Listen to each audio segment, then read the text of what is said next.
William doubles down.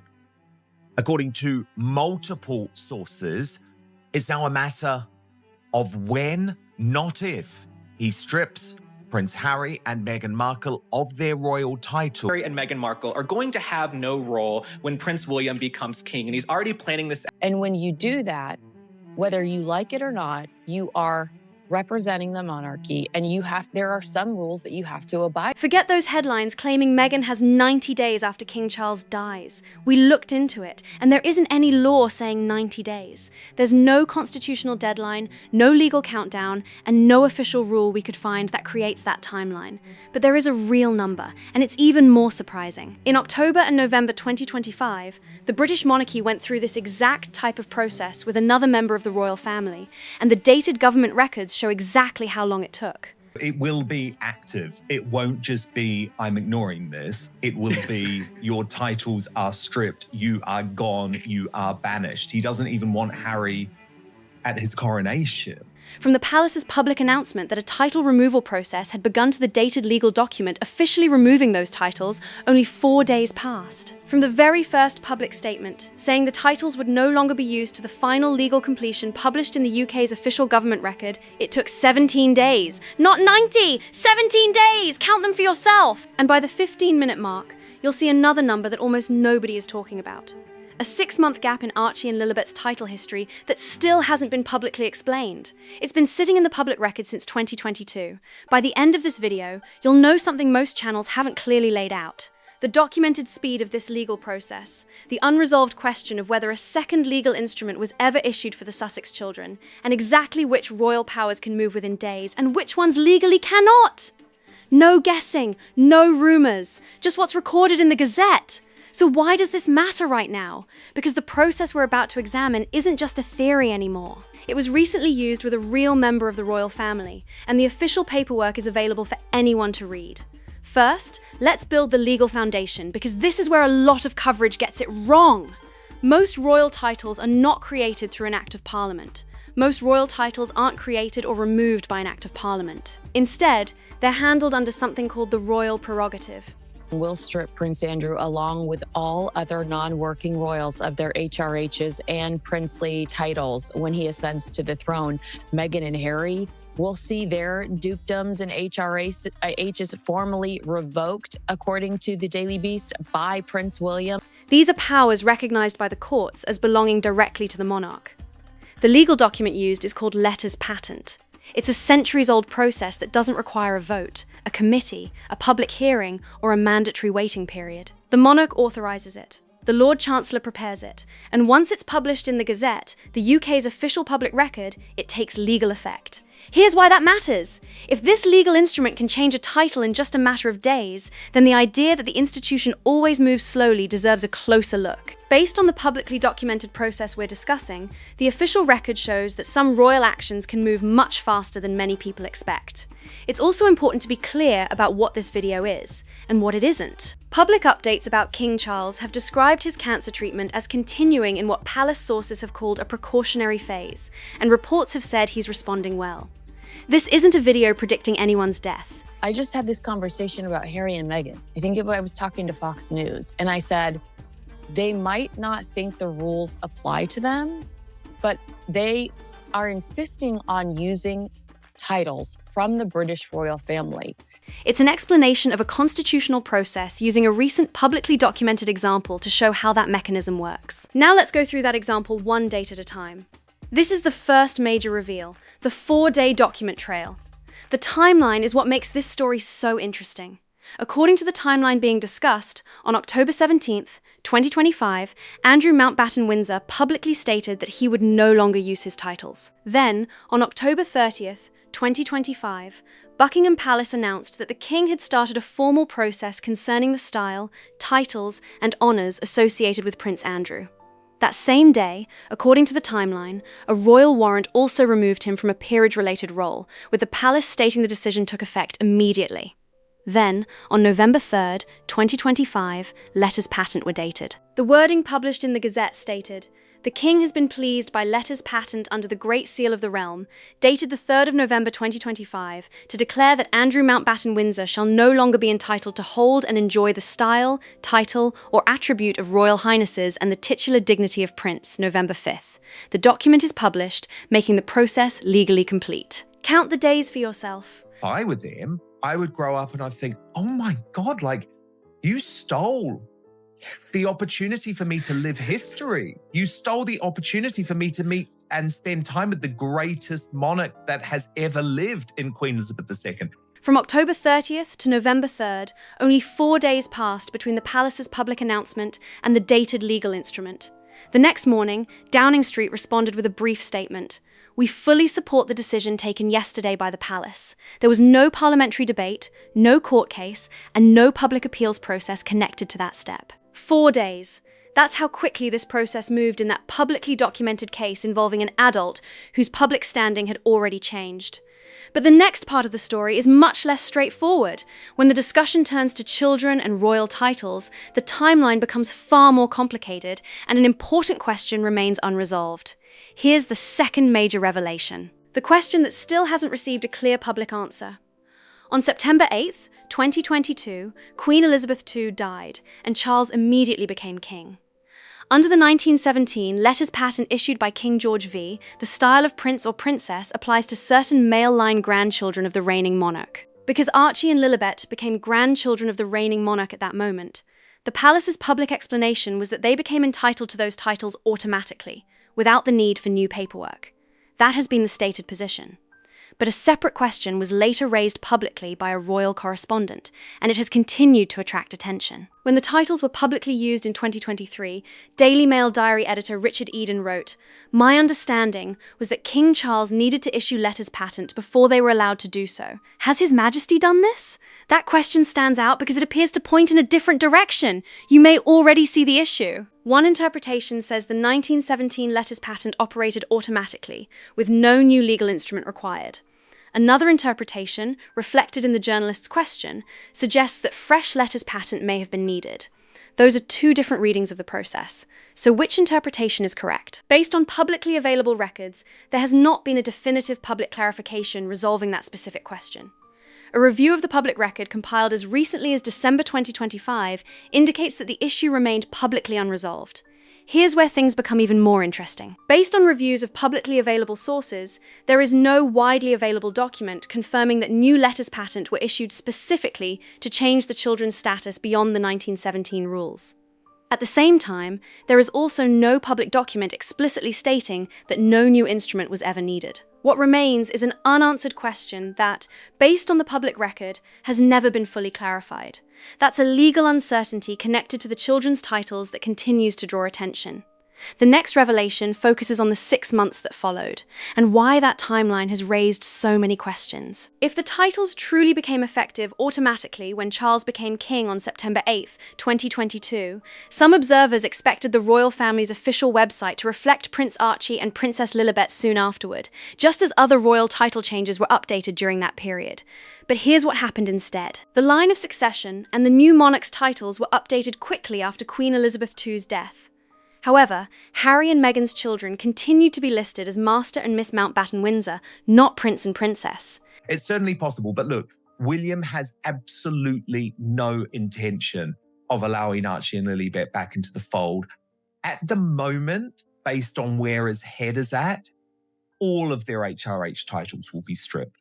So Harry will lose his HRH, Meghan will lose his HRH, Archie will lose the HRH, Lily will lose the HRH. And the reason that will be given is that he wants to slim down the monarchy. That difference immediately caught people's attention. By December 2022, around 3 months later, news reports said there was still no public resolution on how the children's titles would be used. Reports at the time also quoted a source close to the situation, saying the issue depended in part on developments over the coming months, including the release of Prince Harry's memoir. That raised another question. If entitlement to the titles was entirely automatic under the 1917 letters patent, some commentators argued that the timing of a book release would not appear to have any legal connection to that constitutional process. That is one reason the timeline has continued to be debated. The titles were first publicly used in March 2023 during the announcement of Lilibet's christening, when a spokesperson for the Sussexes referred to her as Princess and said the matter had been settled for some time in alignment with Buckingham Palace. That sequence left another question in the public discussion. If it had been settled earlier, when exactly did that happen? If you think a 6-month gap can simply be explained by administrative timing, the next part becomes even more significant. The same debate over which royal powers operate automatically and which require a fresh legal instrument is central to understanding how quickly certain actions could happen under a new monarch, and which decisions would instead require Parliament rather than action through the royal prerogative. But before we get there, there's another part of the timeline worth examining. It involves 2 public statements about who controls royal titles, and they appear to describe the process differently. Revelation 4, the position that changed. In March 2021, during the Oprah interview, Meghan spoke directly about the question of titles for her children. Her comments indicated that the decision was not theirs to make. The institution, she said, controlled the process, leaving them without the authority to decide the outcome. Then came March 2023. A statement issued on behalf of the Sussexes said, "The children's titles have been a birthright since their grandfather became monarch. This matter has been settled for some time in alignment with Buckingham Palace." Many people remember the 2021 interview, but compare those 2 public statements carefully. In 2021, the message was that the decision rested with the institution. In 2023, the wording referred to the matter being settled in alignment with Buckingham Palace. Those statements can be read as describing different roles in the process. The first statement emphasizes that the couple did not control the decision. The second refers to coordination and says the matter had already been settled. Whether those statements reflect a change in circumstances, different stages of the process, or something else has been the subject of public discussion. The wording is different, and that's why it continues to attract attention. Now we reach the final revelation, and this one is about legal authority rather than public statements. Not every royal action can move at the same remarkable speed. That's where many discussions about what could happen on a new monarch's first day become much more complicated. Revelation 5, the power that doesn't move as quickly. Here's an important legal distinction. Letters patent, the instrument discussed earlier in connection with Prince Andrew's styles and titles, deals with matters such as titles, styles, and the use of Royal Highness. Those are exercises of the royal prerogative, meaning they can, in some circumstances, be carried out without legislation or a parliamentary vote. Other constitutional changes, however, involve different legal powers and may require a completely different process. But here's the key distinction, and it's a big one. Removing someone from the line of succession or taking away a peerage itself is not the same as changing the public use of a title. Those are different legal categories. Constitutional guidance has long distinguished between them. While certain styles and titles may be addressed through the royal prerogative, removing a peerage itself generally requires legislation passed by Parliament, not simply a signature or a single legal document. A similar distinction applies to the role of Councillor of State. These are the people legally authorised to carry out certain official duties on behalf of the monarch in specific circumstances, such as when the monarch is abroad or temporarily unable to act. Under the Regency Act 1937 and later amendments, eligibility is set by statute. That means changing who qualifies for the role is not simply a palace decision that can happen within a few days. Constitutional experts have noted that further changes would require legislation. So we're really looking at 2 different legal speeds, one driven by the royal prerogative and another that depends on Parliament. Here's what that means if William were to become king. Based on the publicly documented example discussed earlier, changes involving the use of styles such as Royal Highness can, in some circumstances, move very quickly through letters patent. Prince William to change the monarchy forever, no titles for Beatrice or Eugenie. And she writes, Prince William is gearing up to become king sooner rather than later, I'm told. And his vision for the monarchy is going to look very different from his father, King Charles's reign. But that same mechanism does not automatically extend to every constitutional issue. Matters such as removing a peerage itself or changing statutory positions like Councillor of State involve Parliament, and legislation follows a different timetable. That's why combining every royal power into a single timeline can create confusion. The public record points to a split. Some actions can move within days. Others are structured by law to take longer, regardless of who occupies the throne. Now let's put the timelines side by side using only the publicly reported dates. On September 8th, 2022, Charles became king, and under the 1917 letters patent, Archie and Lilibet became eligible for titles under the established rules. During the same week, the royal family's website was updated to reflect the new monarch, while the children continued to be listed as Master and Miss.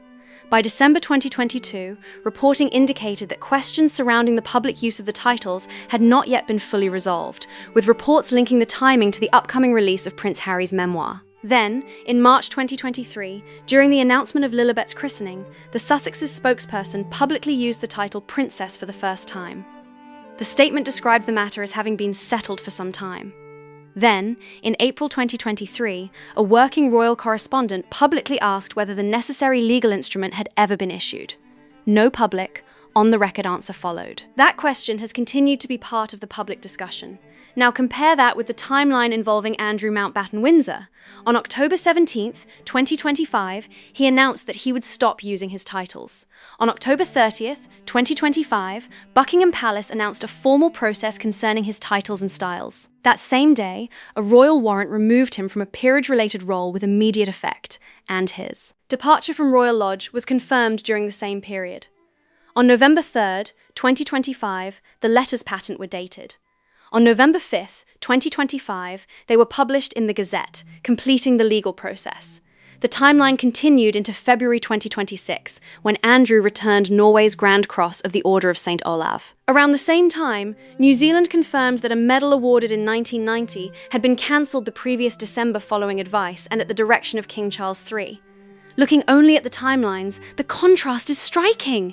In the Andrew case, the documented process reached legal completion 17 days after the first public statement. In the Archie and Lilibet timeline, roughly 6 months passed between the reported entitlement under the existing rules and the public confirmation of the titles, while debate over the underlying legal mechanism remained unresolved in the public record. Those timelines are the key takeaway. Now, let's look at the possible legal effects, keeping the categories separate and avoiding speculation. First, security arrangements. Decisions about publicly funded royal security have historically involved multiple factors, including official duties, risk assessments, and constitutional status. If someone's public title or official role were to change, it could raise questions about how those existing arrangements should be assessed under the relevant framework. Any actual decision, however, would depend on the authorities responsible and the specific legal and security circumstances at the time. Second, commercial branding. If future business agreements, publishing contracts, or media partnerships relied in part on the public use of titles such as Prince or Princess, any later change to those styles could become relevant to how those agreements are interpreted. Whether that would have legal or commercial consequences would ultimately depend on the wording of the contracts and the facts of each individual case. That could also raise questions about whether a change in legal status might affect how certain agreements are viewed.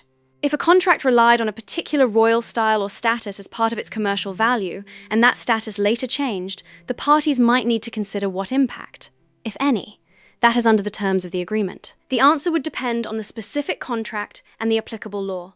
In simple terms, here's the idea. If a company licenses someone's royal status as part of a brand or public image, and that status later changes through a legal process, the value or presentation of what was originally agreed could also change. Whether that creates a legal dispute would depend on the facts of the case, but it's an issue lawyers would likely examine. The third point is one that often gets overlooked. The Councillor of State question follows a different legal path. Because that position is established by statute, changing who serves in the role generally requires legislation rather than action through letters patent alone. That means any discussion about a new monarch making immediate changes to every constitutional role on day one leaves out an important legal distinction. Some actions simply cannot move at the same speed. So which powers move quickly, and which ones take longer? The public record points to a clear distinction.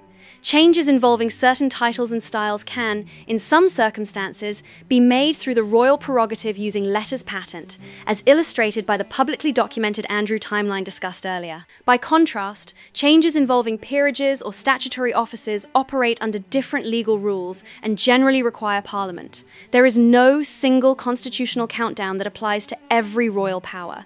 That's why treating all of these powers as if they follow one simple timetable creates an incomplete picture. The documented example discussed earlier shows that letters patent can move from a public announcement to a dated legal instrument within just a few days.